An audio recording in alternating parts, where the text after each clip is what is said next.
Countdown for blast off. X minus 5, 4, 3, 2, X minus 1, fire.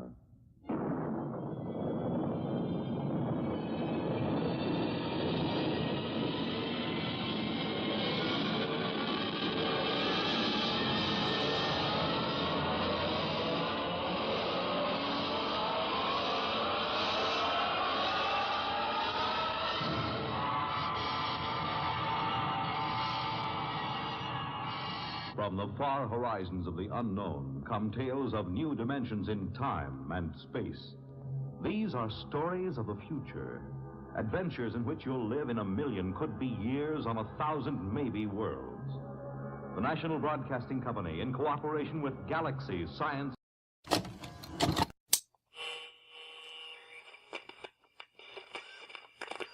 Warning. The following are thoughts and opinions that belong to 4chan and Reddit. They do not reflect the thoughts and opinions of the Atomic Shaman Sweat Lodge. This is for entertainment purposes only.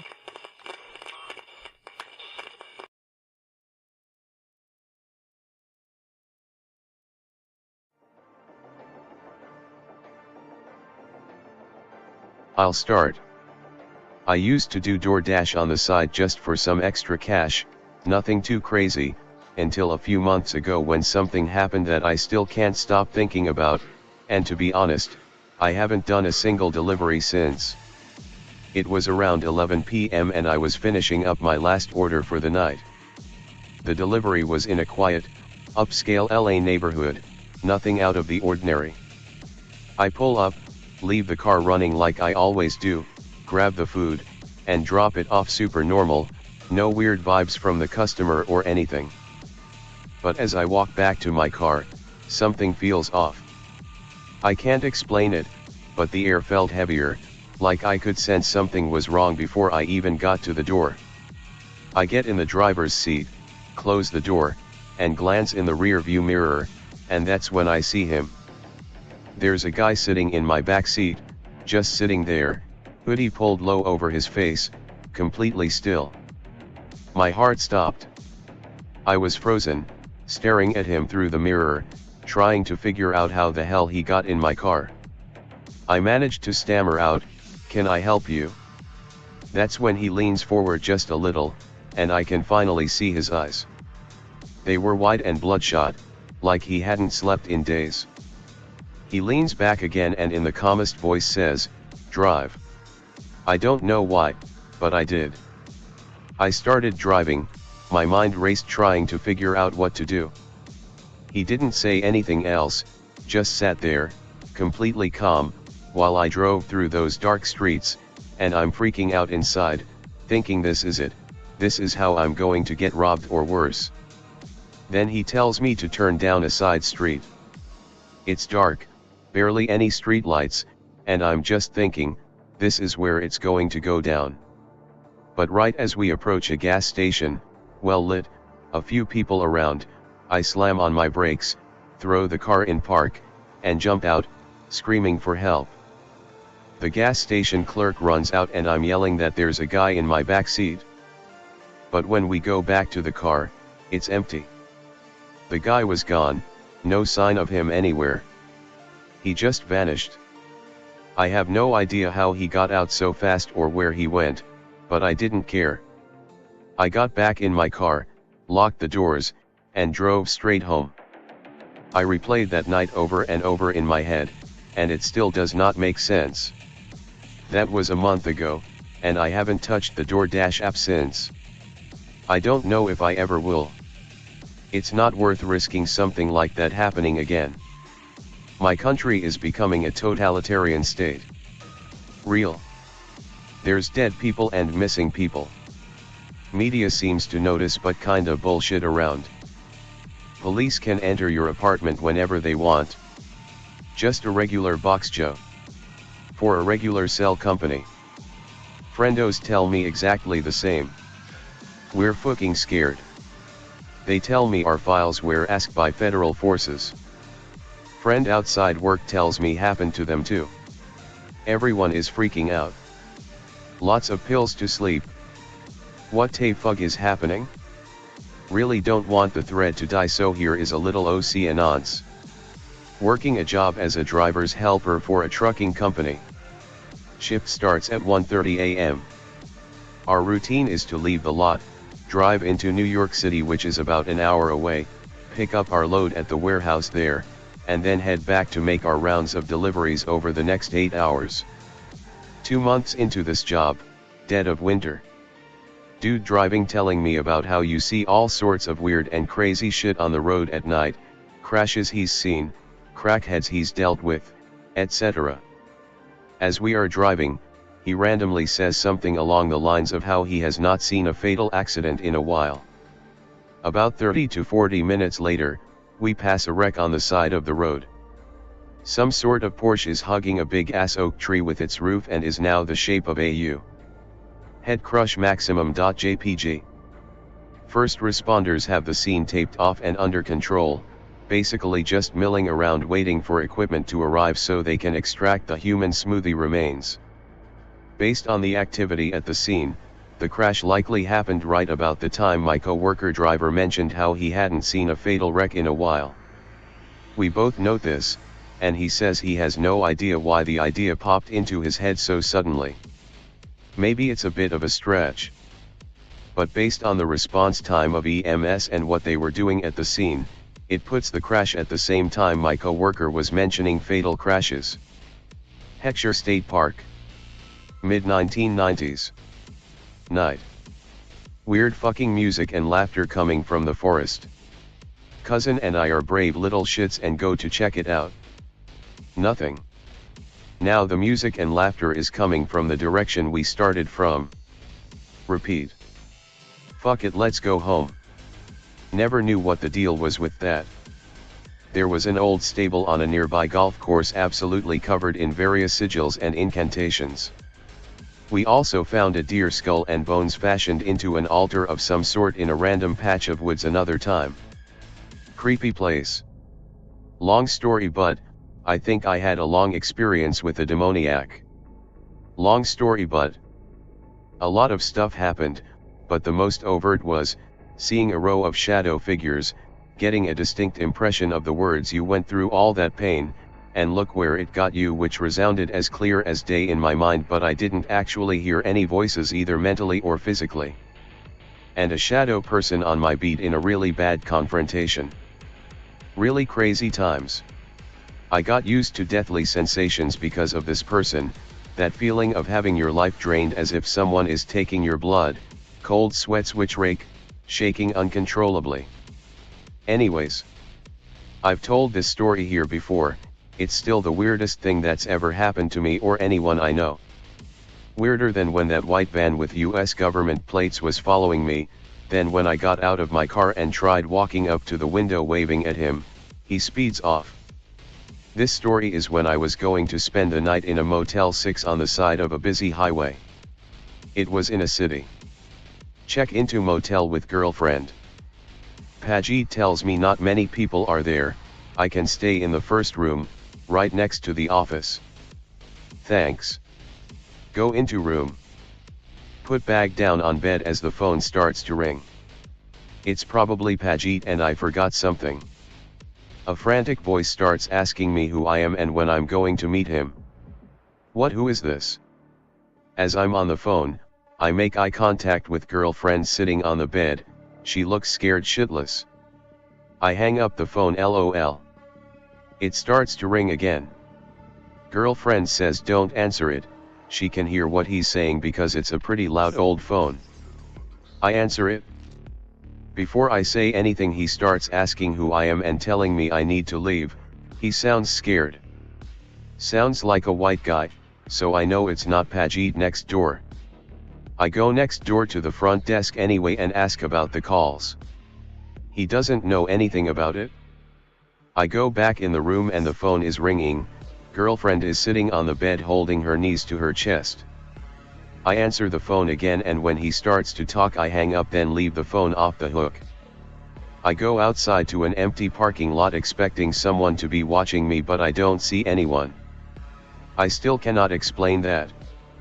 When I asked my girlfriend about it like a year later when I told this story to a friend, she said she didn't remember it. How would they know I just walked in unless someone was just on meth non-stop calling the room for hours? Is that what he was doing? That's super fucking weird. I still think about that sometimes. For some reason at the time I wasn't scared at all, I was just irritated, but now it makes my skin crawl. Probably the only unexplainable thing it happened to me. Be me alone in the house when I was 16 or something. Spent too much time alone, so I masturbated on my parents' room sometimes. Turn on TV, hear knock on the door. Oh shit, I run there and open it but see no one, I even check outside. Think nothing, oh close the door and go to my room. Knock on my room's door now. No one in the house but me, I get close to the door and try to open it slowly. It won't budge or move, like there was something blocking it or someone holding it. Try with all my strength and finally opens, but it felt like when trying to pull something from a something magnet. As I opened it and checked outside I saw no one, I felt a little scared and close it. Now something is holding it so I can't close it, push with all my strength and the door moves against me and pushes me, almost making me fall down, and slams shut by itself. I went out after that. It was scary to be alone there after that. Somehow forgot about that and never happened again, so it wasn't scary anymore. I've had a few ghost encounters. Posted a few on here. Drove through a ghost town no one remembers as a kid on the way to a hunting trip, and the old guy driving the RV behind us asked where we went / why did we drive off. Never got talked about again. I remember getting more and more scared about the loneliness and wanting to pull out the guns for protection until dad / grandfather U-turned us and we got back on track. Saw a ghost in a house we lived in for a while. Mom and I were coming inside door and could see clear through the long rectangular shaped house, and a guy in a brown suit walked into the hallway, looked at us and turned and walked up the stairs. Raises my skin just thinking about it. Actually, a lot of these stories give me that goosebump shaky feeling. I wonder if that has something to do with energy or whatever from them. Same house, woke up to a girl looking down at me in a nightgown. She was really pale and kinda glowed. I couldn't even scream and just went cold and started crying and praying with the covers over me, and somehow went back to bed, ran downstairs when I woke up crying. This was like 8th grade, so senpai was a tad put off. Saw a big ass human sized owl up in the Black Hills of Dakota around midnight, lost as hell on the back roads in the forest. Def think it was a shapeshifter or something. Was visiting a friend on a college campus who lived in a building converted into apartment where they put up walls where there used to be open space. Well, that pissed off some ghosts. Combine that with the creepy externally locked bedroom upstairs, like they locked a kid in there, it felt really weird. We got drunk and I started telling ghosts to do something / make a sign, and we went to the bars, and when we came back a hanging plant had been knocked down and the hook securing it to the ceiling was like broken in half. Not ripped from the ceiling, but like torn, as if someone hit it with a fucking hammer. Dirt was in a straight line and the plant was still like perfectly fine. Totally fucked up. Have a ton about my aunt and uncle's place too. Was an old ranch house they bought from teens, and multiple spirits and events occurred with physical manifestations and even violent physical interactions. One or some were playful and others angry, scary and violent. Like one ghost would be hiding items and they would be finding them in weird places, another would push my aunt sometimes and once grabbed her ankles and pulled hard while she had just laid down to bed with my uncle out of town. Uncle was in the living room and saw / heard what he thought was my cousin coming down the stairs and standing behind him, and was talking to her for a femin till my aunt came in and asked him about it and the girls were outside.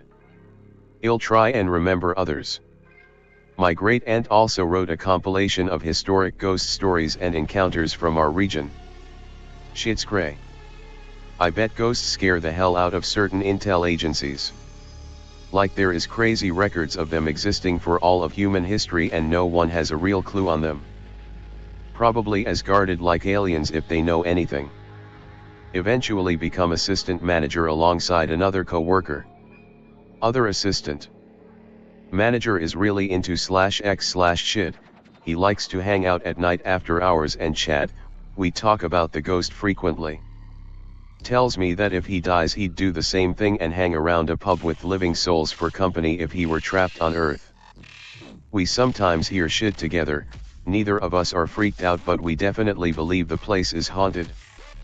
On nights that I close up alone, I send the staff away to count cash and settle accounts and feel a somber oppressiveness but only when alone. Sensation goes away after I pour a glass of whiskey and leave it out on the bar for the ghost. Assistant manager friend suddenly dies of a brain hemorrhage in his sleep, we close for a week and I am made temporary general manager. More and more paranormal activity is reported by staff including shadow figures outside, glasses and furniture moving alone etc. One night me and two co-workers stay back to have a pizza and some pints. Hear the front gate shake violently and the outside door slam louder than ever before. I run behind the bar with my phone in hand ready to call the cops if I see a burglar walk through the smoking area. There's nobody. I go back and we're a bit rattled, figure it's the wind. 3 minutes later we hear the same violent shaking, door slamming and a huge knock. This time I run outside ready to yell at some drunk fuck trying to get inside. There's nobody there. I open the front gate and look up and down the street, there's only a girl from a bar next door walking home. Ask if she just saw anyone running from the gate, she says no.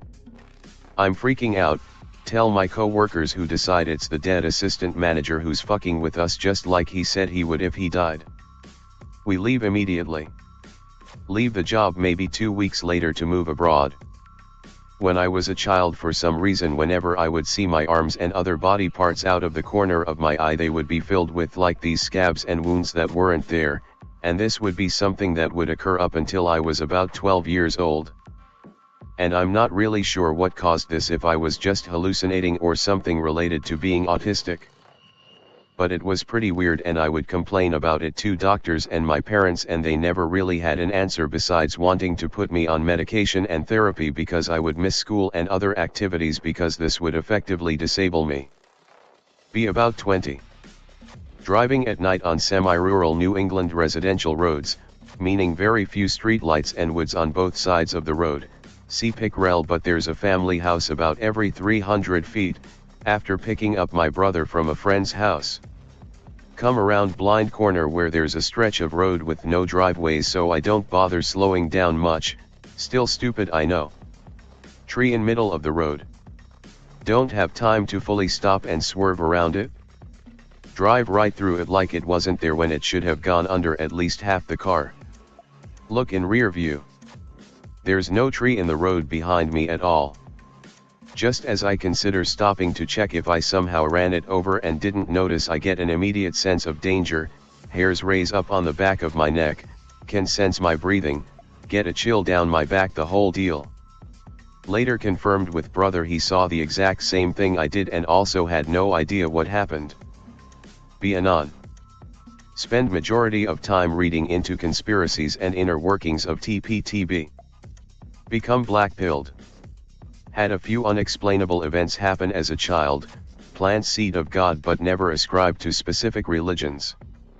Can't remember how but stumble upon video above, am demoralized beyond repair, decide to give it a shot. Get drunk ASF with woman, start lamenting about the hopelessness of our spiraling decline, I beg for knowledge from demons to help me create chaos in the lives of these pedos, out loud lamenting what do we do over and over. Continue meditation about 30 minutes a day, for the next month, this is during the introduction of Corona-chan. Laying in bed on my side, finger pressed between my forehead projecting light and worthy to note, I like to envision me leaving my body, trying to visualize everything about my surrounding I can remember as I get higher.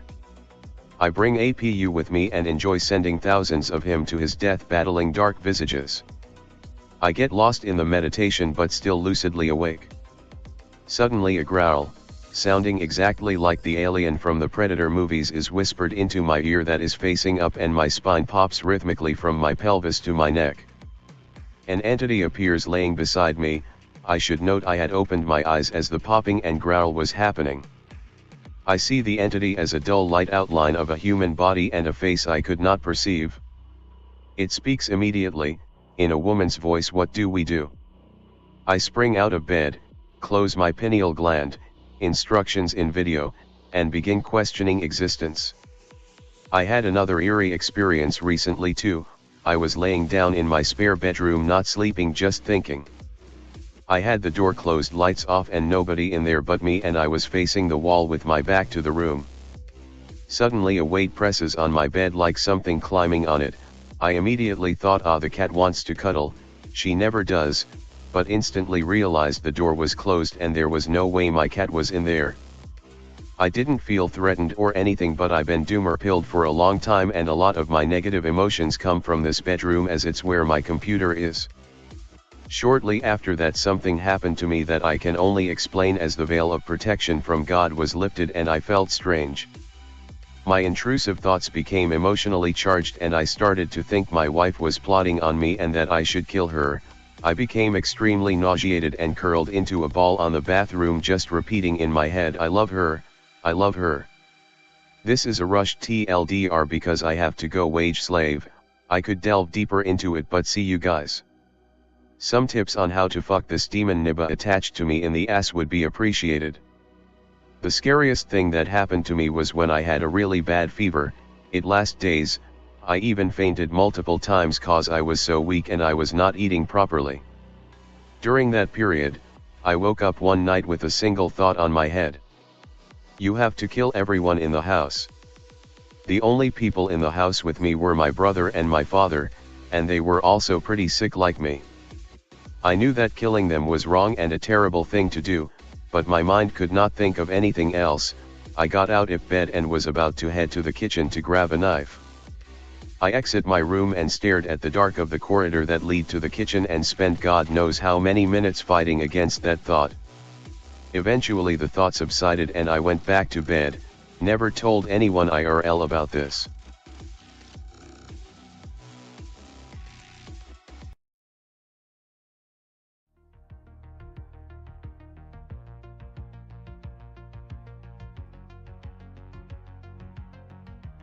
Thoughts on the telepathy tapes?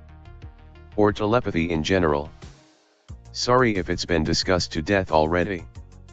I know this board is full of trolls, as well as genuine seekers, occultists, and schizos. But I'm curious what everyone's reaction has been to the telepathy tapes. I'd love more than a simple, we've all known telepathy is real since forever fag, or any throwaway answers like that. I'd love to hear from people who have maybe experienced telepathy firsthand, or who came to believe in the reality of telepathy begrudgingly, or who can suggest how telepathy might work, or who can come at the topic from an academic perspective informed by interesting texts/books. Drop your pearls anons. Until it can be demonstrated by neurotypicals, in a controlled environment, with targets that are not related to, or have ever met the subject telepath, this will be forever bullshit. Being able to read subtle body cues from your autistic child because you are an attentive parent is not telepathy. Being able to guess desired objects is not telepathy. Telepathy must be demonstrated to be speaking full complete sentences, in another's brain. Imagistic only projections cannot count, as they cannot be objectively verified. Word telepathy only counts. I'll sort of get the ball rolling by providing a quick summary of what the tapes are about, for those of you unfamiliar with this, and some of the more interesting moments from the podcast. B.K.Y. Dickens. Award-winning documentarian. Work mainly centers around asking probing social and cultural questions. Becomes fascinated with the work of Dr. Diane Powell. In particular, Powell's idea that non-speaking autistics have telepathy, and that telepathy ought to be regarded as a savant skill. Meets with Dr. Powell. Powell sets up a meeting between herself, Dickens, and a non-speaking autistic girl. The autistic girl displays obvious telepathy. Dickens proceeds down the rabbit hole. The telepathy tapes is born. All of them are nonverbal autistics. This alone invalidates all of the tapes. OP here. Thanks for the response, Anon. This is exactly the kind of response I was hoping for. I'm genuinely curious what everybody on this board thinks. I hope you won't mind some questions. Feel free to ignore me if you just wanted to drop your thoughts and lurk. Why the emphasis on neurotypicals here? What if all of the other criteria were met, but the subject was a non-speaking autistic who could communicate his/her answers clearly? I'm just wondering if the neurotypical part is crucial to you, and why imagistic-only projections cannot count, as they cannot be objectively verified. Would you mind elaborating? If someone is looking at a picture of something, and the other person can guess it consistently, is that not evidence of some type of telepathy? If not, why? Not trying to be a dick. I just don't get it. It got a lot of threads on /x/ when it first came out. I can't say if it's legit, but honestly it wouldn't surprise me if that were the case. Reality is fundamentally consciousness-based, and when I hear about how autistic kids feel like they're not even in their own bodies and need to be grounded to remember their body, it kind of seems plausible that someone whose consciousness is able to leave the body could experience telepathy, like they can touch the consciousness of others. But again, I don't know for sure. There's some parts of the story I don't like. Like when some of the kids say these are gifts from God. It's not that I don't believe in a higher power, it's just that I don't believe it engages in gift giving. I think spiritual evolution is more about becoming it yourself, not about being given gifts. I kind of hope that part of the story is fake, or maybe just something their parents encouraged them to say. Neurotypicals are important because they are the common rung of humanity. If telepathy exists in modern humans, it will exist even dormantly in neurotypicals. This is important to distinguish telepathy as an evolved trait vs some kind of new mutation. Only looking at mutants, autists, biases the study. Also the fact that if it turns out telepathy is only present in nonverbal autistics and their parents, then chances are it's not actual telepathy, and just very advanced empathy. Images are unreliable because you can use voice cues and body cues to influence people to guess correctly, especially if the image is of a shared concept. It must be words because there is no arbitrarity, and no subjective quality to the communication. If the test is to telepath a specific line from a Charles Dickens book or a very specific phrase, no cheating can occur. The fact she specifically chose nonverbals for her study is extremely suspect. I experience telepathy. It comes from contact with a spiritual entity. This entity tells me a lot of stuff, and I watch this entity and learn how to copy some of the things it does with its awareness.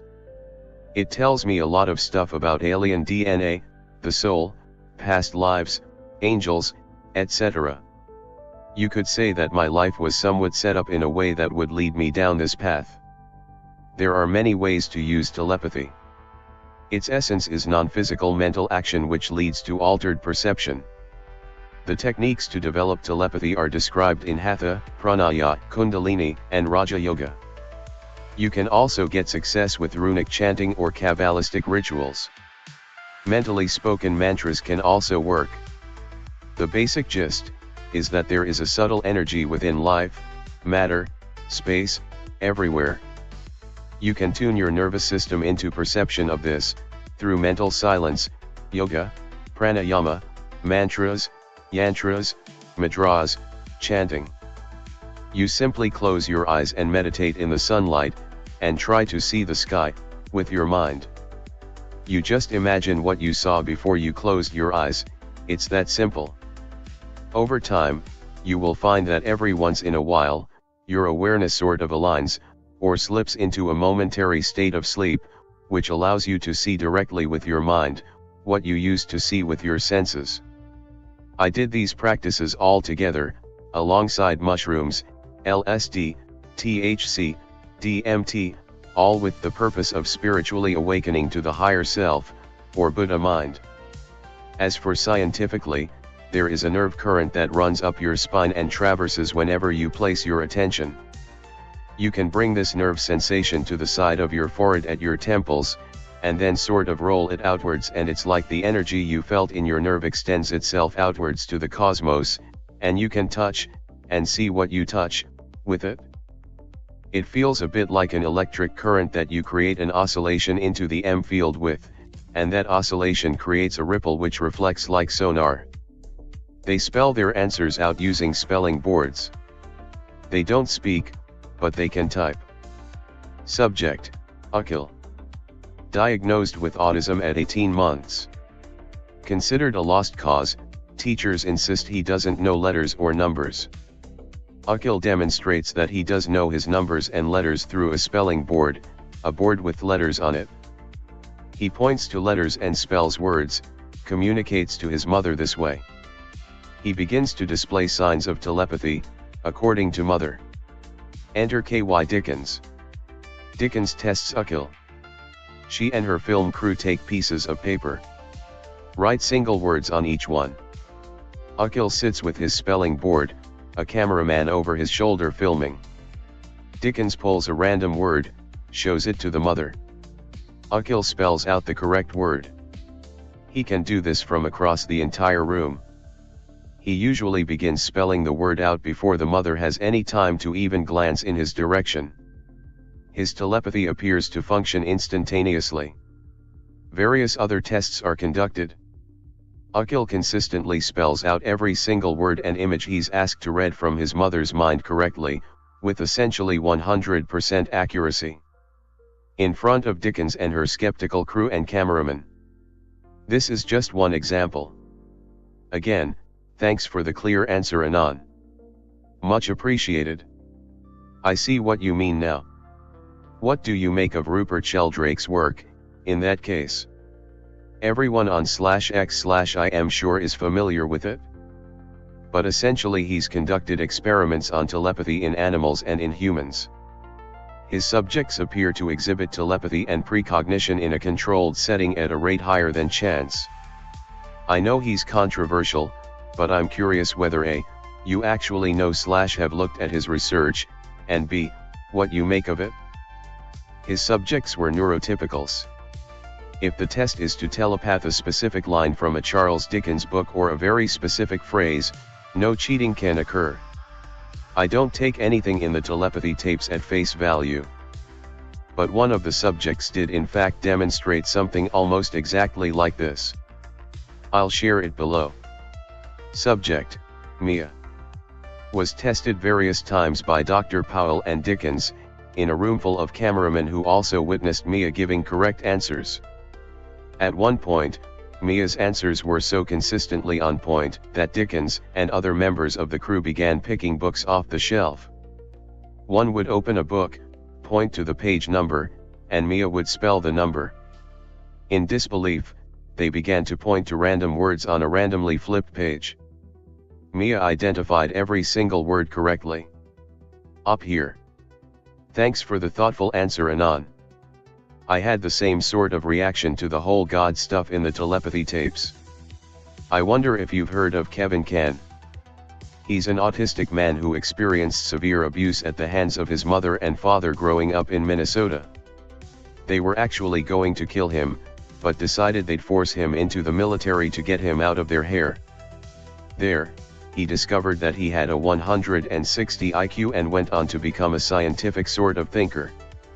However, he'd had several mystical experiences throughout his life that he couldn't square with materialism 100%, that's my understanding.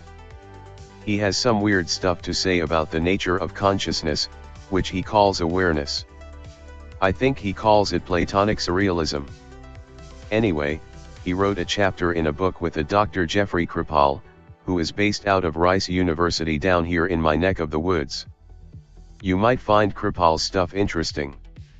I listened to all of it and found it very compelling. Lots of the ways they structured the test seemed impossible to fake. But I wasn't there, I don't know if there's something insidious going on. Until we get a bit more hard data on it and, unfortunately, some public skeptics start acknowledging it, it'll be hard to take completely seriously.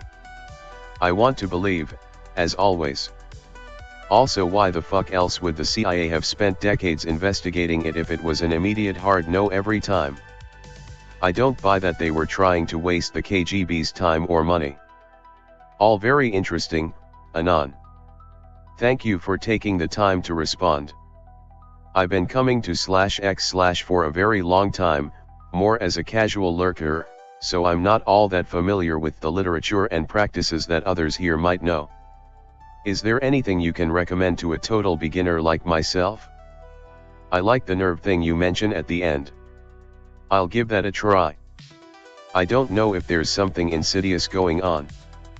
Yes, this is always a concern of mine. However, I think it's overly cynical. Dickens seems to have a good track record and reputation. Her work centers around the typical social issues of class and gender, etc. It seems like career suicide to suddenly venture into this domain unless she herself was convinced of the reality of this stuff. Again, you never know. But I still think it's overly cynical to just write her off because she might be a hoaxster, not saying you are, but others might write her off in this way. Telepathy can only happen between man and woman in love. Sivananda and Vivekananda are who I read for yogic practices, but by no means the only thing you should look at. Just learning runic chants, Sanskrit mantras, Kabbalistic intonations for Sephirot like ATEH, stuff like that. About the only mantra I use is simply Om, or sometimes Om Mani Padme Hum, or the seed syllable mantras such as Lam, Vam, Ram, Yam, Ham, Om, Ahum, for the chakras. Chanting out loud can get you into it, but silent chant while resting in bed can have interesting results.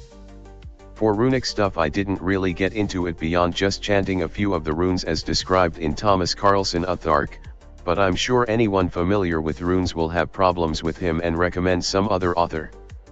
The basic gist is that there is a field of information, something like a mental plane of being. You can use sound, mental thought waves, to influence your nerves and cells to vibrate this field. I've seen electron orbital patterns jump and create photons, it's pretty amazing stuff. I've seen electrons jump orbital bands and realign themselves with non-local information. I think on a scientific level this stuff is all about the electric field, and how electrons do weird shit when observed by the mind. You can generate energy and light within your body, and this light is something you can direct as consciousness, unlike external light that reaches your senses.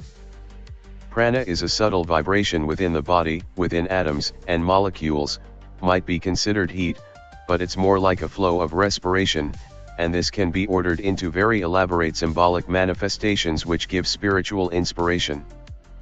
But also quite literally into representations of the actual physics of the world, which I have experimented with a lot.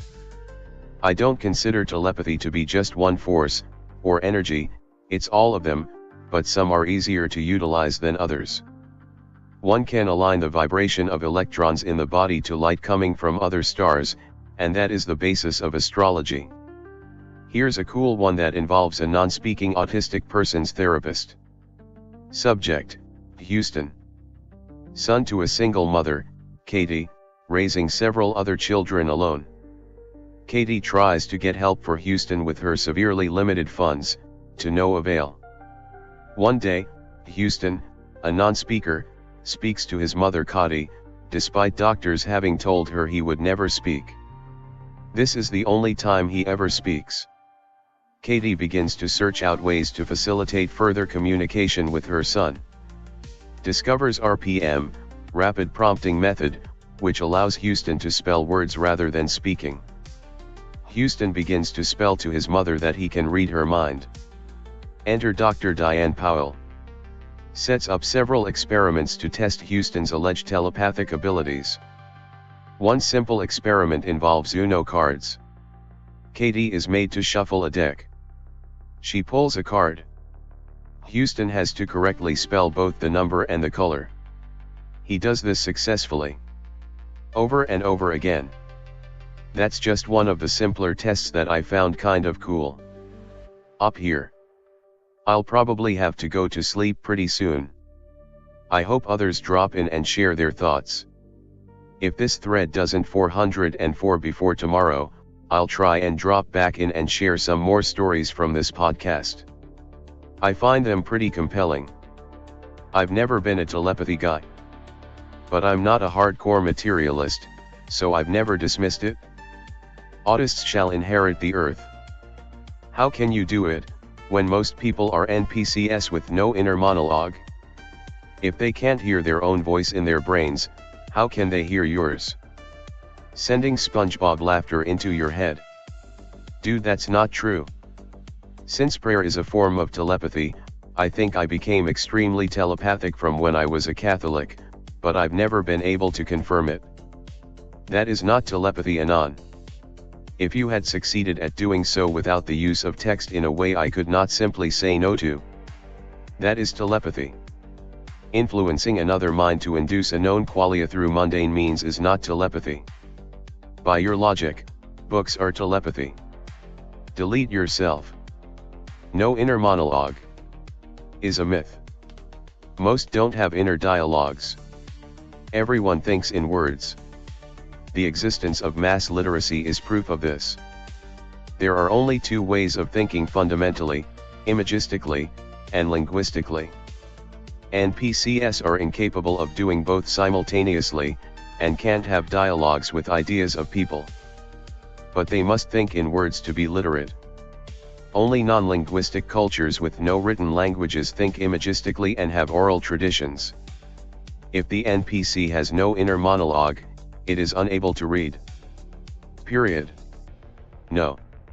At best, they will be weaponized by normies to their extinction, a logon dam. Worst case scenario, they will be exterminated as mutants. Look into the work of Dr. Dean Radin, he has scientifically proved it long ago. Telepathic communication was the status quo, until a specific catastrophe hit the planet and reset us. It is depicted in the allegory of the Tower of Babel, among a few others. It is coming back with the incoming magnetic pole shift. That is what the elites fear, and that is what they are trying to counteract with the vax, nanorouters, 4G/5G, etc. We are exiting Kali Yuga, the age of darkness is over, we are gonna atrophy all our God-given supernatural gifts. We will be a menace to the controller gods. P.S. I'm just talking out of my ass. Call it divine inspiration, who knows where this nonsense is coming from. Easy on your language, mongrel. I was having a joke. Telepathy is two-way mental communication that is not visual and only mental in the way two minds can connect and exchange information. The CIA and other intelligence agencies have done many studies over this phenomena. As for the truth of the matter, it's still up for debate, which is where the magic of the discussion of interesting topics lay at. Sending laughter into your head * via telepathy gets interpreted as reading books is telepathy. I gotta say, how you interpreted what I said as reading books makes no sense. Me sending laughter into your head, or even thoughts, would be telepathy.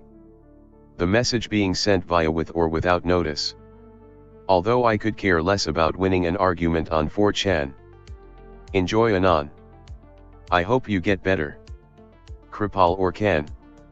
Kripal has several books, I believe. I haven't read them though, because I'm not personally someone that I think needs them. They're good for academics or intellectuals who need to branch out into /x/ territory. His book How to Think Impossibly seems to be aimed at them. Up here. Back again. Here's a really cool case. Episode 5. K.Y. Dickens is alerted to a huge segment of the population which has long known about telepathy in autistic kids. They've kept silent about it for decades. They're teachers. Enter, Susie Miller, pediatric speech-language pathologist. She is tasked with trying to help a struggling 4-year-old autistic boy.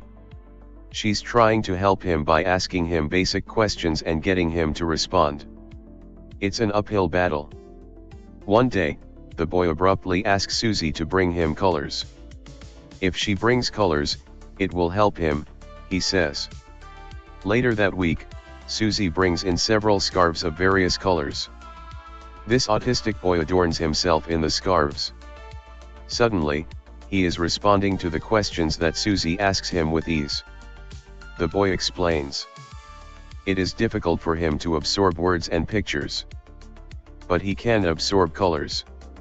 Apparently, he can somehow transfer information into his mind through those colors, thereby allowing him to answer Susie's questions. Sounds crazy, but it works. Susie herself observes this autistic boy, who struggled to answer basic questions, now answering every question she asks him without trouble. K.Y. Dickens observes that autistics have a high prevalence of synesthesia, which is interesting. After a period of success, the boy then requests tuning forks. Susie brings in several. The boy discards most, keeps 2. You could see him instantly regulating in his body, says Susie. This is the strangest cope I've seen in a long time. Anon, it sounds like you injured your brain and are now suffering from hallucinations which you believe to be reality. The presentation on this was too Reddit for me, too much of a show, too little of data. You won't like the truth. It's glowy voice of God weapons. It's what is responsible for the gang stalking / TI phenomenon. It's what they used on people like Nicholas Cruz and Terry Davis. It's what Havana syndrome really is. It's why when you hear tinfoil hats you have such a visceral LOL Jewish mind control lasers crazy schizo reaction. Look how hard they tried to suppress the hearing voices bit during the Havana syndrome congressional testimony.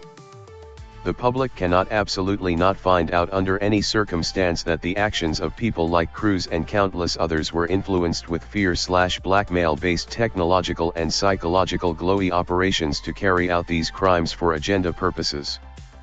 I don't doubt intelligence agencies use these weapons. But it doesn't overlap with what's happening with these autistic kids. That's fair. I'm the OP&D, so this podcast is not that interesting to me overall. It's aimed at keeping normies interested, not at people who are ready for a deep dive. That said, I think it does its job of broaching the subject with questions that have mass appeal, which is good if you want to create more funding for telepathy research. Note, telepathy research isn't new. There is data, and it seems to suggest that telepathy might be real. It's something that appears to have been ignored for years because most scientists don't want to touch it.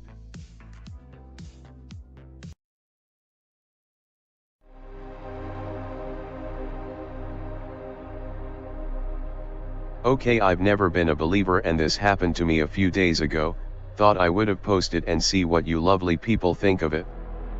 So I'm just about to leave my house to catch a bus to work, and before I leave my front garden I swear a feeling of dread fills me and I heard a voice tell me to wait. It was very stern. I stop dead and think it may be my dad from the door. Maybe I've forgotten something. No one is at my door and then the feeling vanishes. I got to the bus stop and a fucking reel and dish had fallen off the flats and slammed into where I wait for the bus. What the hell? I don't know how to find a group who believe what I believe, so I'm just throwing this out into the universe hoping someone catches it and answers. I believe I am in hell. I lived a perfectly happy life and then I fell in love with someone I met on the internet. I moved to the other side of the world and then I got cancer. I lost my daughter. I lost my cat. I'm not in a bad relationship, but it doesn't make me happy. I am suffering in every way. I believe I died in my old life and when I came here I came to hell. What do I do now that I know? Is there something I can do or am I stuck? Edit, I can't go home. Home doesn't exist anymore. So last night I had a couple friends over for the night and at around 1 a.m. we kept hearing things being dropped, stuff being thrown and the TV being turned on. I personally even saw a piece of candy be thrown over my friend to the other side of the room by nothing. I also had my charger be unplugged and dropped near the TV. Can somebody please help me with what is going on, and what type of spirit this would be? I was taking a shower to relax with music and all. Now I can see the door from my shower. What's rubbing me wrong is I feel like I heard boots, and I've heard boots in my hall before, but that's not all. It looked like the lock on the door was moving, and this is 30 minutes after a friend left, so I'm completely alone.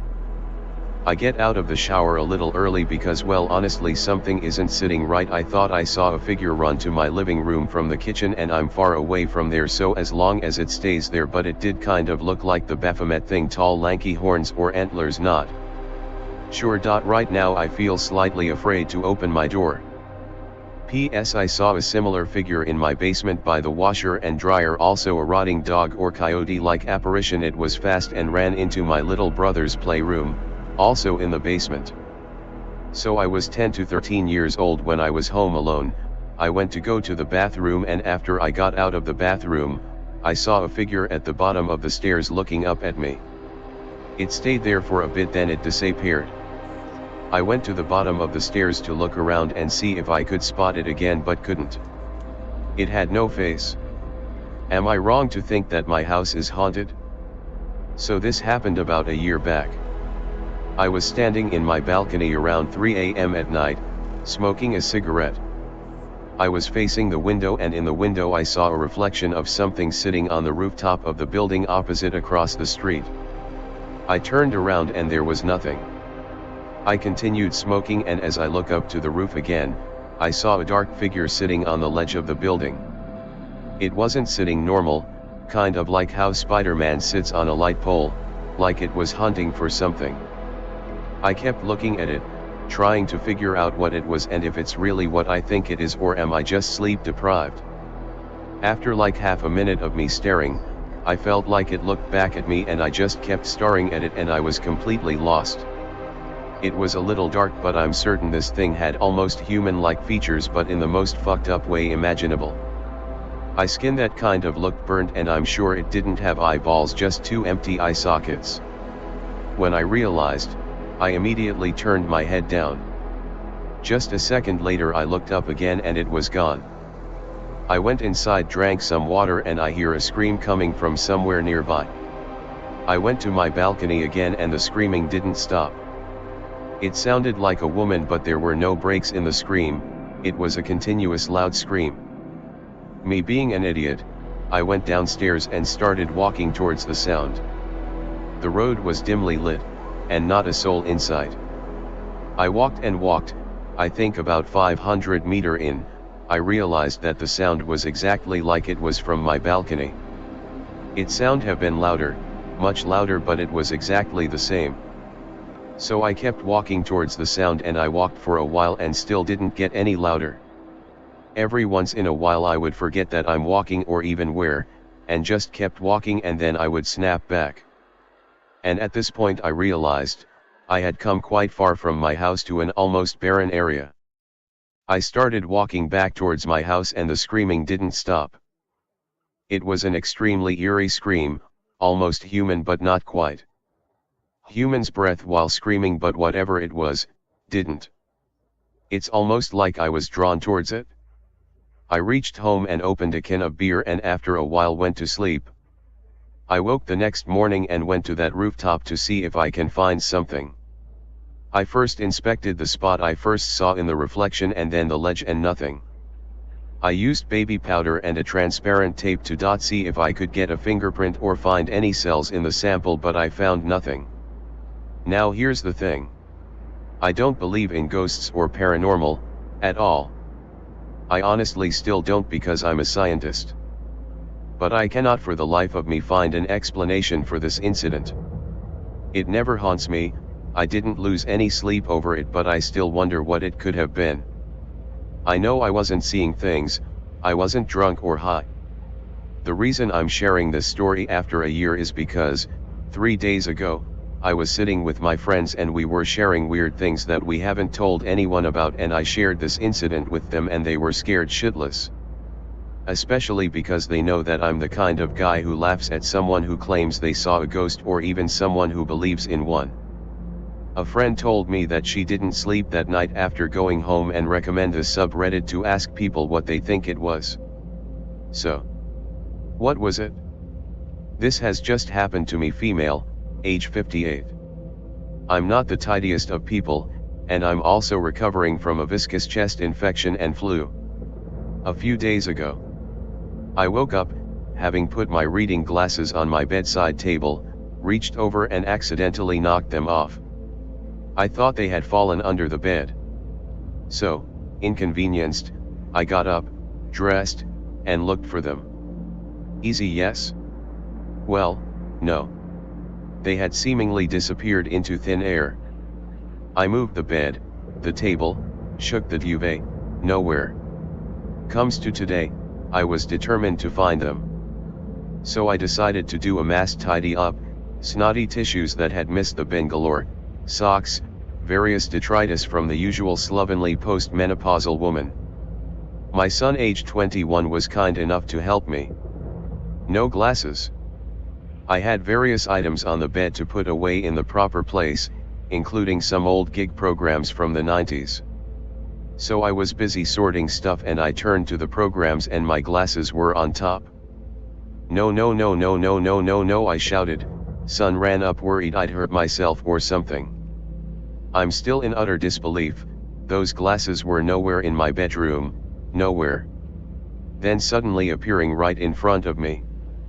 This has happened before, things not being where they should be, but not as dramatically as this. Help. Update, kind of. I've read every comment, and it brought to mind other unexplained disappearances, especially jewelry. There must be a logical explanation, but I really can't think of one. My daughter, age 30, has just moved back home after a traumatic breakup. She can be a bit of a mood hoover, so the only thing I can think of is that she's upset the equilibrium and my house, age 140, is a bit pissed off. I'm feeling a lot better about it now. Please help, I'm scared. I was walking around a cemetery with my friend and we thought it would be funny to try this since we thought this community was kinda delusional. I know, I'm sorry, sad face, but anyways, I recently got a ghost hunting thing for my birthday, so we used that. And the spirit box said my name. And it said something that sounded like flinch or bitch or something. I couldn't understand it that well. I feel paranoid. Is this usually like this ghost hunting? I'm not sure what to do. No one believes my friend and I. And I thought this place would have answers. Have you all ever noticed anything interesting about reptilians shaking hands? It seems they either do everything they can to avoid shaking a human's hand or they go out of their way to touch you in some way. I met someone claiming to be a fallen. First and foremost, I am on a new account to post this story anonymously. This story is up for interpretation. I was requested to post this in the sub by somebody from another community. I am a male, age 39, and I work as a paralegal for a law firm in California, so I can confidently say I am highly skeptical of just about anybody out there. I take almost everything I hear with a grain of salt, especially if it's coming from somebody I've never met in my life. I was not raised in a religious household by any stretch. In fact, my dad, being a community college mathematics professor, couldn't stand any argument in his work that would involve God, so that rubbed off on me. Not that I hated the idea of God, I just personally never could get myself to believe in such an idea. And no shame to anyone who does. Now, my story isn't about some loss I had to endure or suffering I had to witness where I was mad at God and a red-horned creature came into my dream to make me a deal. It was quite anticlimactic but intensely eerie and comforting in a way. On March 19, 2021, I was walking my new Greyhound pup. It was maybe mid-afternoon and we were walking in Griffith Park, Los Angeles. I had no complaints at all about the day. After about 30 to 45 minutes walking, I tripped upon some tree roots growing out of the concrete path. So I did the usual thing and looked behind me to think, WTF, that's annoying. Well, the tree roots happened to be actually very pretty with the patterns that were sticking up from the grass. So I just simply walked around the tree to look at it for a few more seconds. As I came around the tree, I stumbled across this man standing there who looked to be mid-20s. He had blonde wavy hair tucked behind his ears, blue eyes, stood at about 6'1-2", I'm 5'11" BTW, a white collared shirt, athletic build, khaki pants, and no shoes on. But the most memorable part of seeing him was just a certain glow to him. Not literally but figuratively, kinda like that person that everyone just gets along with.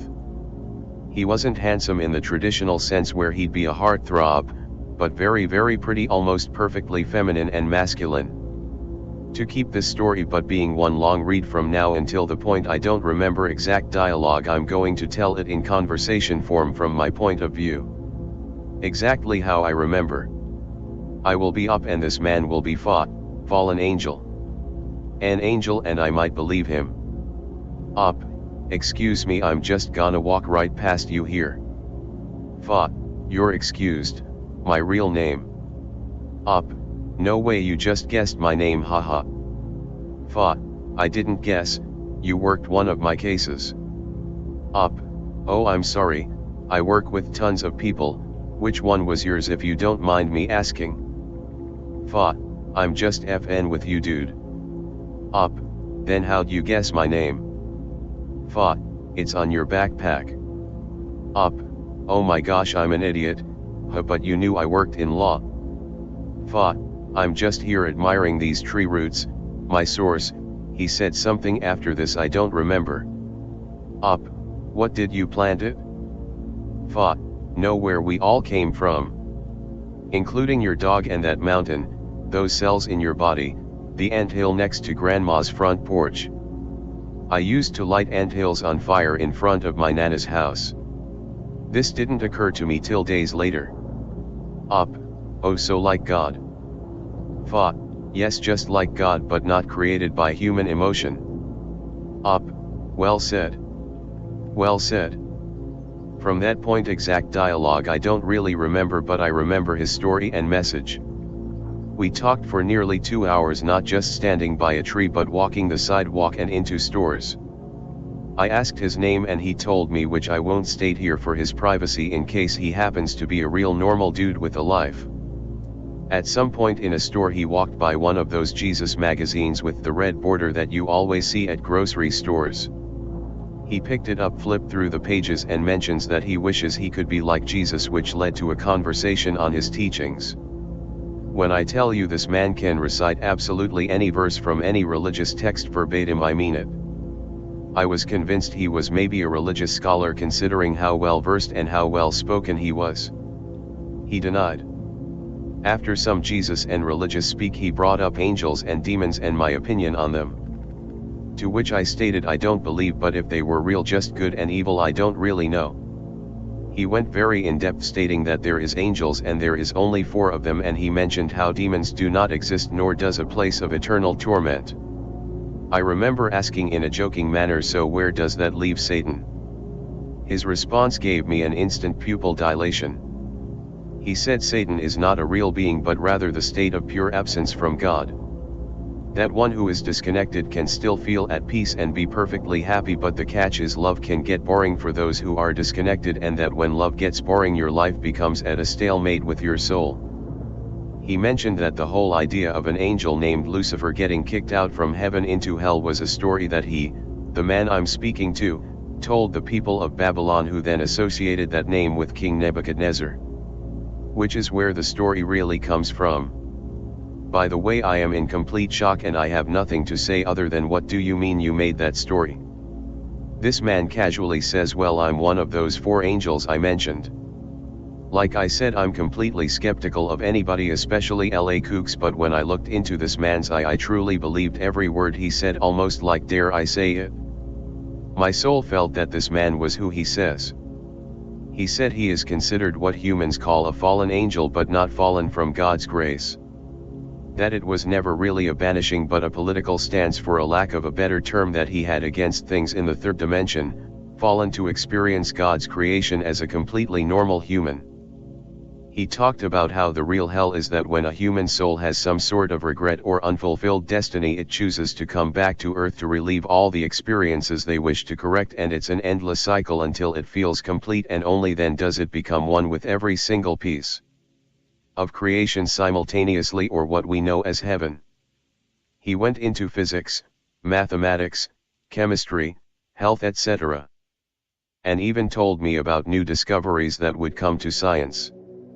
Almost everything he explained it perfectly in real science about creation that no normal human would just know. And something that didn't seem like it was pulled from some science fiction novel or Marvel movie. I have a Word document written 2 days later of the so-called discoveries he mentioned, to which one has been proven true. And I am willing to share those. There is more to this story which has me wondering if I should write a book about it. I'm too lazy, so I will stop there. Do I truly think this man was who he says he is? Well, kinda. If he isn't, then he is either a savant in science and religion, on the spectrum, a very convincing narcissist, or someone who knows psychology very well. And I should mention, this encounter wasn't some fairy tale experience. There would be jokes cracked and normal conversations, and he would still cuss. He could crack a joke on the fly perfectly. He also did not once in that 2-hour-ish conversation stutter, lose his train of thought, or have to think or stall. Everybody who interacted with him would be extremely nice and bright, some shops even offering free things for no apparent reason. If you live in LA, you know this just doesn't happen. Also, he would speak about things just after I thought about them, casually say people's names, and bring things up of my past in subtle ways. He had such a pleasant aura about him that, figuratively speaking, it's as if every step he took opened clouds in his path to shine some sunlight. His movements flowed like butter, and his clothing would blow in the wind, but not his hair, interestingly. If he isn't some angelic being, then I hope this man becomes a teacher, or at the very least a writer. I have never spoken to him since, and this encounter has actually convinced me to look into spirituality. Truly a life-altering experience. The other day I was on the phone with my mom, just walking around my house as we talked, when I noticed the smell of Polish coming from my daughter's room. I went into the room puzzled because I was the only one home and she'd been at school for hours, and the scent just came out of nowhere. I started searching for the source, trying to convince myself maybe she accidentally left a Polish open, or it somehow tipped over and spilled. It was strong. I found nothing. The smell eventually went away after 20 to 30 minutes. It bugged me so much that I couldn't wait for her to get home to tell her, hoping for some explanation. When she got home, I asked if she'd recently polished her nails in her room, or maybe spilled some or left it opened. She said no. But then said that's strange because it suddenly smelled like nail polish in my classroom today, and I know it wasn't just me who smelled it, because before I could mention it, one of my classmates blurted out that it smelled like nail polish, and we were all trying to figure out where it came from. That blew me away. I asked her what time was it when she smelled it. She said around 11 a.m. So I checked my phone for the time to see when my mom called me back, because it was when she called me back that I walked into my daughter's room to investigate the smell. I even commented about the smell to my mom and how I couldn't understand how it suddenly popped up out of nowhere. It was at 11:11, flushed face. My daughter and I stood there in shock, puzzled, scratching our heads. The best we could come up with was that somehow in a parallel reality she was actually at home in her room polishing her nails, and the veil between realities or dimensions was so thin that they spilled over into one another. We couldn't figure out how she smelled it at school, besides maybe she polished her nails right before going to school in the alternate reality, or she and I are so deeply connected that she was able to smell what I smelled, but that wouldn't make sense because her classmates also smelled it. Someone please help me understand what happened. Hey everyone, so I was just in my kitchen grabbing some water and making my coffee for tomorrow, when all of a sudden I saw one of my dining room chairs in a different position than when I came into the room. At first it was turned away from the dining room table, and then when I went back to look at it, it was pushed in like nothing ever happened. I know my grandfather's passing, but I don't know if this means that his body is going in and out of dimensions, visiting me one last time before he actually passes, or if it's a different entity entirely. Has this ever happened to you? My mom and dad have dementia. My dad passed recently after being in the hospital for a month. My mom has no idea he's gone, she doesn't even talk about him. Dementia is insane. No one told her when he passed because we are terrified she would live in a grief loop. She lives in their house with caregivers while waiting for placement in a care facility. What breaks my heart is all of my dad's things are still untouched. his toothbrush in the washroom, his favorite drink mix on the counter. It's so heartbreaking. My dad passed early in the morning at the end of February. That night, my mum was in bed and my dad appeared next to her. She reached for him and he disappeared. She remembered this to tell my brother the next day, which blows my mind. We don't see how she could or would make this up. I am still in shock that he passed, but I'm so relieved he found his way home to my mum. I'm sorry if this isn't a good post, but I wanted to share. There's more for us after this part of the journey. And we are never truly without those we love even after they're gone.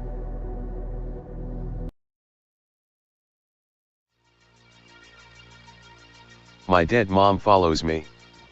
When I was 5, my mother was diagnosed with cancer, and when I was 11, she passed away. It was the hardest experience I have ever had. A week after she passed away, I returned to school, and on that particular day, we had a fire drill. The alarm was sounding, and my class was falling into line outside. I wore my favorite Star Wars R2-D2 t-shirt. While we were standing outside, a woman approached me, pointed to my shirt, and said, "Do you like that?" I nodded and replied, "Yes." She then instructed me, "Look a little more happy, sweetheart." What shocked me was that this woman wore sunglasses that my mom used to wear, her favorite. She also wore shoes that were the same as my mom's and an identical fur coat. The only time I really did feel it was when I saw the woman with the hijab.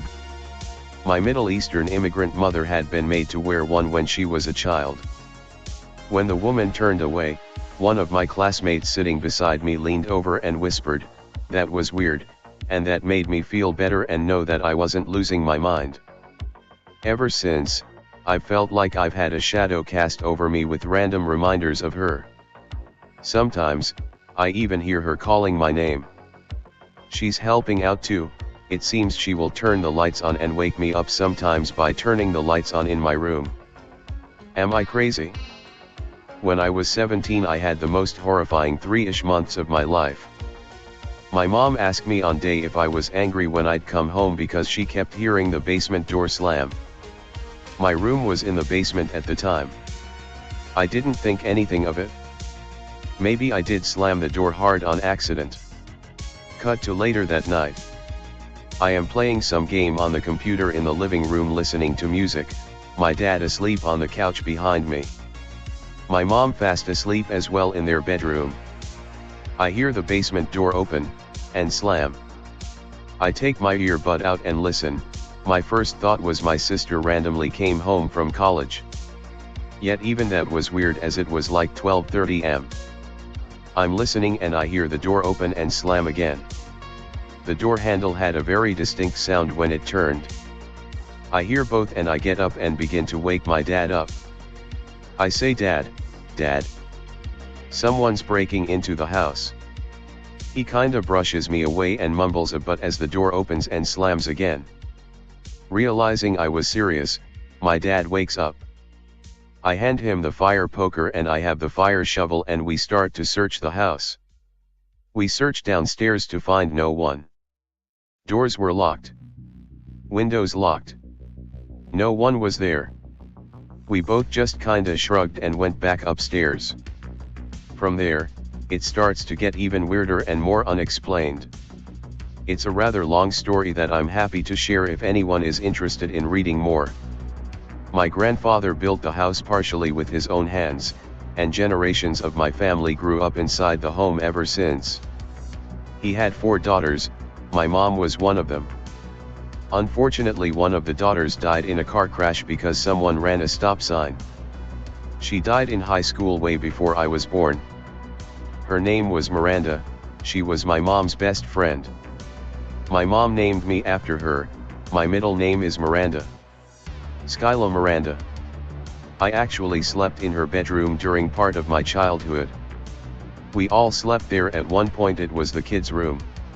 Anyway, one night I heard my first and middle name said very loudly, "Skyla Miranda." While I slept and sat up in bed instantly. This is how family members address me when I'm in trouble or something.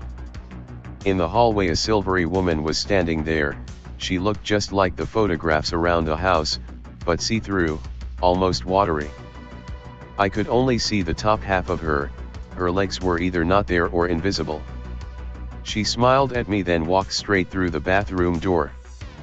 I instantly fell back into a deep sleep and didn't remember this until years later. I also suffered from sleep paralysis when I slept in that room a lot. When I grew up and moved out of the house, I never had sleep paralysis again. I met the devil today. So for context, I work in a receiving department at a warehouse, so I usually meet all types of truckers throughout the day when they drop off shipments. The security guard I work with is my best friend's grandma, who is very religious. Today I'm sitting there watching the clock go by as slow as it ever has, bullshitting with the security guard. I'll call her Mrs. D. My day usually consists of talking with her about life and just general things going on in the news, etc. We have a certain routine when truckers come in. She takes all their info down: license, company name, trailer number, all that good stuff, while I enter the paperwork into my computer. While I'm doing that, Mrs. D usually flirts with the truckers, has small talk with them, whatever. Today we had a guy come in who neither of us has seen before. This guy was different though. I know it's corny to say, but he had this dark aura to him. He stood at least 6'6", every bit of 300 pounds. I said hello to the man, no response, which isn't really surprising as a lot of truckers are assholes, lol. He kept his head down, very baggy, stained hoodie up, and trucker hat sat real low, covering any attempt at eye contact I tried to make. He walked in and it was weird. Mrs. D got very lightheaded to the point where she couldn't walk and had to sit down, almost passing out. I called for the head of security to come help Mrs. D, as I didn't know if she was having a medical emergency or what. Mrs. D then gets up screaming about he's evil and starts crying hysterically. I had no idea what she was talking about, as she's 76 years old, so she kind of rambles sometimes. As I'm writing down this guy's information, which Mrs. D usually does, this guy, without saying a word to me beforehand, looks up at me with pitch black eyes. No color, no emotion, just look soulless. He says to me, "You know I've killed before and I'm going to do it again." The tone in his voice is unlike anything I've ever heard before. He then snatched his ID from the table I say it on to copy his info and left. Didn't drop off any load, nothing. The security officers tried to pull the license plate from his truck and there wasn't one. As I was writing this about 2 hours ago, Mrs. D came back still very hysterical and hugged me and told me she's quitting. She grabbed all her stuff and left. This guy didn't feel human. I feel I truly met the devil himself today. My mum told me this story. She was a doctor in a small town in India. The hospital where she worked was walking distance from our house. One morning a man visited our house and asked my mum to go and have a look at his wife, who was pregnant and admitted in the hospital. She told him since his wife was already in the hospital and being looked after, there was no need for her to go. I, who was a toddler then and quite a chubby one, stepped out into the veranda where they were having this conversation. My mum said as soon as the man saw me, his eyes began to, in her exact words, dance in excitement. My grandmother sent the nanny out immediately to bring me back inside the house. Once the man left, my grandmother told my mum to agree to whatever he had asked of her because he was known to be a wizard. I don't know if my mum went to check on his wife or not. However, that night as she was fast asleep, she heard the sound of flip-flops walking up and down the veranda that was made of wooden planks. She said she tried to get up but couldn't, no matter how hard she tried. I may not have been here today to tell this story. First time here. This isn't my family's first ever paranormal activity. We're from Mexico, Puebla, and in our old home my parents describe everything they've seen and heard, from footsteps and furniture moved at night to seeing a woman in a white gown walking across a room just feet from them. Anyway, that's a story for another day. This is new. We moved into a new house in VA last November, We're renting for 2 years. The place seems normal and we've only had one semi-paranormal event, which was about a week ago.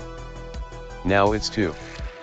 Okay, so here's what happened just 20 minutes ago. I was watching some YouTube videos on our TV in the living room. It's me and our 3 dogs in the living room downstairs, my nephew, 4 years old, and my mom in their bedroom upstairs. I paused the TV and went upstairs to get a jacket to walk my dog. I open my parents' room door and ask my mom if I can head out for a few. She tells me yes, but then tells me to come inside. I go in and she asks our nephew, in Spanish, "What did you see?" He answers, There was a man in the closet and he walked out and he was gone and he's not there, he was there." Confused, I looked into the dark closet, which has the door opened, like normal, and walked it. Nothing human shaped, and I've seen this kid's YouTube history. The closest he's seen to ghost videos is videos about a slide eater. I called his mom and she just chalked it up to him seeing stuff with a high imagination. Now yes, he has an active imagination, as I've seen him play out stories in his head when we play at the park, but never something that would actively scare him like that. It wasn't even scared, it was like he was confused on what he had seen. I don't know what to think of it. On one hand, he's a kid, you can't trust them. But on the other hand, he's never said anything like this or lied without a reason in general. He wouldn't say something that would scare himself, and I just can't bring to believe he'd imagine something like that. And it doesn't seem he was just looking into the dark side of the room and imagined it, since he was on his iPad since the moment I walked into the room. He was sitting on a revolving seat and while scared wasn't trying to hide or anything, just keeping close with my mom who was showering. I'd love to hear ideas, explanations, and any kind of weapon against the paranormal, cause I'm not taking chances here. I live less than 40 steps from that closet. I was cooking breakfast this morning and my mom was home with me. She was in her room. I heard her voice say something to me from her room, but I couldn't understand what she said. So I yelled back and said, "What?" waiting for her to respond back. When she didn't, I walked to her room and asked her, "What did you say?" She then says, "I didn't say anything," and I'm like, "Yes you did, and that's why I said what," and she's like, "I heard you say what, but I thought you were on the phone," and I'm like, "No, I wasn't on the phone. I heard you say something and just didn't understand what you said." What's weird is, how did she not hear it but I did? I am genuinely so freaked out. Has this happened to anyone before? When my sister and I were young, we both saw a Pukwudgie in our bedroom. We shared a bunk bed in a trailer as kids, and I slept on the bottom. She was on the top. I was 4 or 5, she was 7, I think. Late one night when I was getting ready to fall asleep, I saw something moving out the corner of my eye. A 3-foot tall, slightly glowing grayish-blue goblin/troll looking figure entered into our bedroom. It moved slowly as if it were just wandering. It had an elongated nose, fingers, ears, feet, and long hedgehog-type hair down its back. Long skinny torso, but fit and lean with muscle. The entity was wearing a Native American type of outfit as far as the cloth over its body. The entity walked into the middle of the room, stopped, and looked at both of us with a blank stare, staring into our eyes. We were both dead quiet. It was weird. I didn't feel scared or threatened when it looked at me. It's more like a feeling of respect and weariness. The stare didn't last long. The entity then looked forward and continued its walk and disappeared through the wall, never to be seen again. I remember asking my sister, "Did you see that?"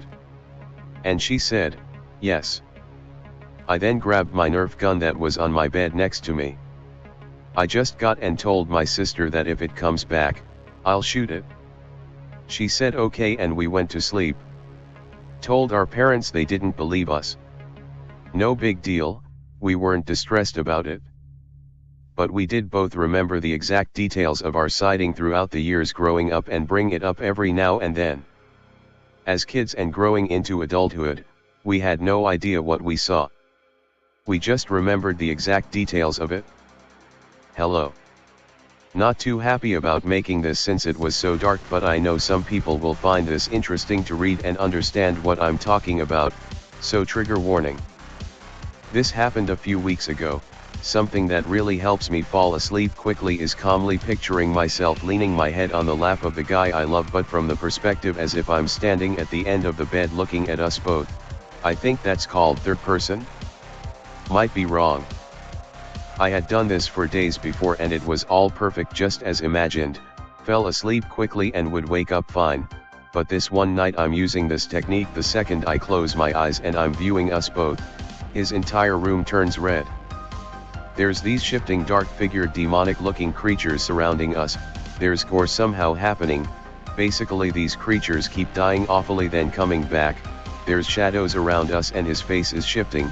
I was watching all this with my eyes closed. Completely awake and I keep trying to fix it just as imagination would do, but no matter how hard I tried everything was still going on, so I quickly opened my eyes and said, that was so bad, what the heck was that? Did I do that? And I just pushed it aside to maybe I had just thought of all those, but never in my life had I seen something that dark. I don't even watch gore.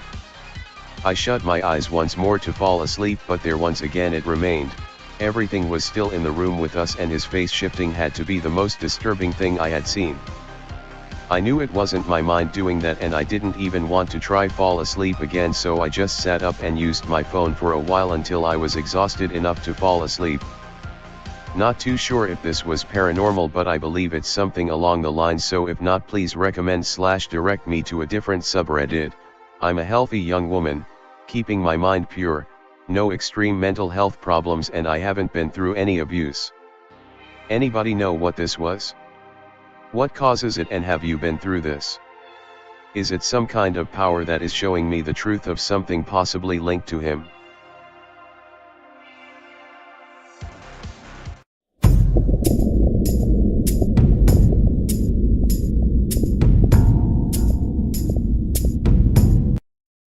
Are you a targeted individual? Have you had a paranormal encounter, or are the victim of an unregulated government experiment and would like to share your story with us? Would you like to send us some fan mail or a hate-filled rant? Do you have an idea for a future episode or wish to send a complaint to HR? Email us at atomicshamanSweatlodge@protonmail.com. Bunch of savages in this town.